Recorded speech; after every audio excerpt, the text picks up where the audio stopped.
So we're doing very well with China. We're talking to China. We're not ready to make a deal, but we'll see what happens. But, you know, we've been hurt by China for 25, 30 years. Nobody's done anything about it. And we have no choice but to do what we're doing. It's working out very well. As you know, we called them on manipulation, and they brought their numbers back. And they brought them back rapidly, and they were able to do that because they manipulate. But that's all. It's called monetary manipulation. Not good. But what happened and what's happening with China now, we have an open dialogue. We'll see whether or not we keep our meeting in September. If we do, that's fine. If we don't, that's fine. But it's time that somebody does what we're doing. And I said the American taxpayer is not paying for it. We had a big day in the stock market yesterday, but the American taxpayer is not paying for it. What China is doing is by depressing their currency and by pouring tremendous amounts of money into their system, they're paying for it. The prices have not gone up.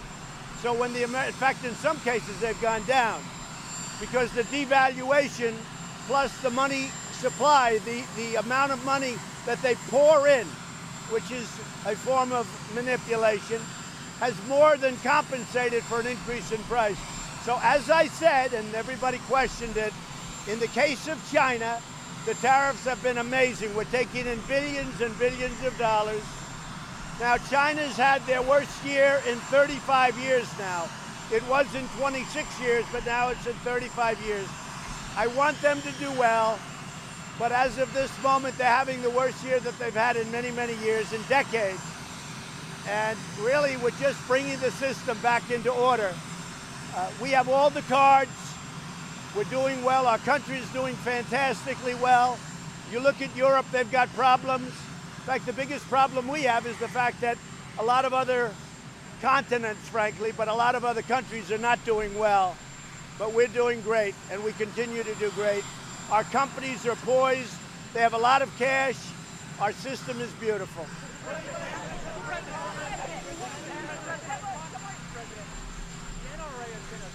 Supporter, an ally of yours, going all the way back to the campaign.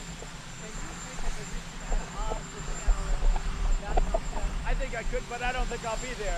I have a great relationship with the NRA. They supported me very early, and that's been a great decision they made. We have Justice Kavanaugh, we have Justice Gorsuch, and they feel very strongly about the Second Amendment. The NRA's made a great decision in supporting me, and nobody else would have won, aside from everything else. I have a very good relationship. I'll change it. I have a great relationship with the NRA. I have a lot of respect for the people at the NRA, and I have already spoken to them on numerous occasions. And frankly, we need intelligent background checks, okay? This isn't a question of NRA, Republican, or Democrat. I will tell you, I spoke to Mitch McConnell yesterday. He's totally on board. He said, I've been waiting for your call. He is totally on board.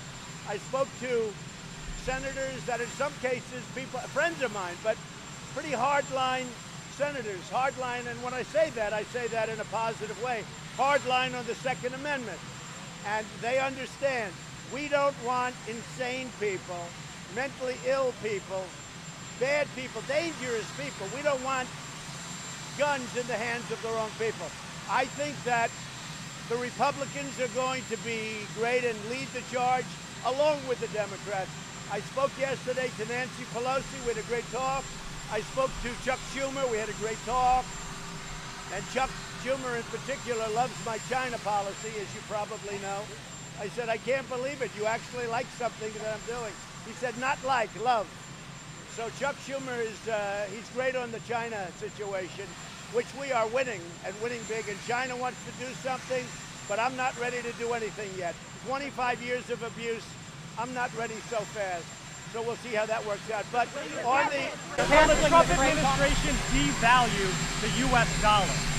No, we don't have to. We have such a strong dollar.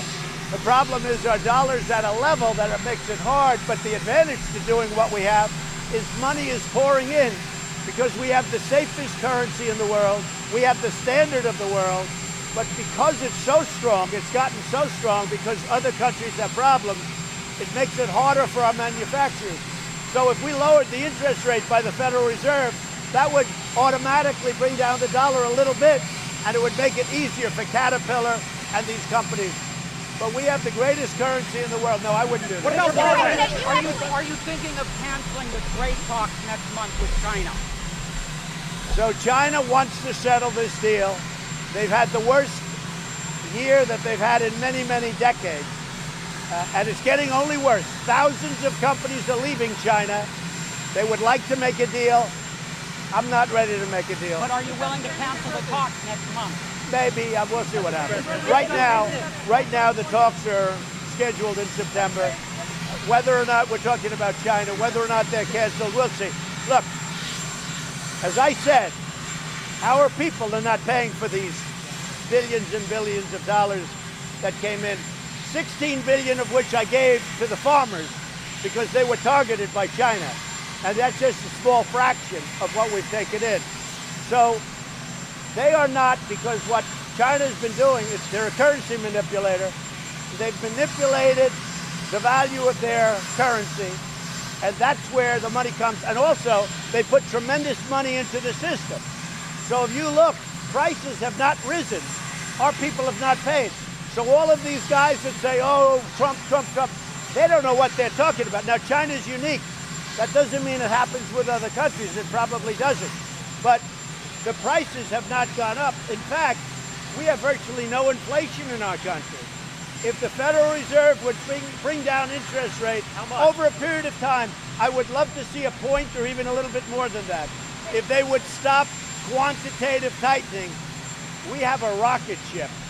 I mean, we're doing well without it, but we're being handcuffed by the Federal Reserve. If they would stop that, it would be incredible. President, you mentioned the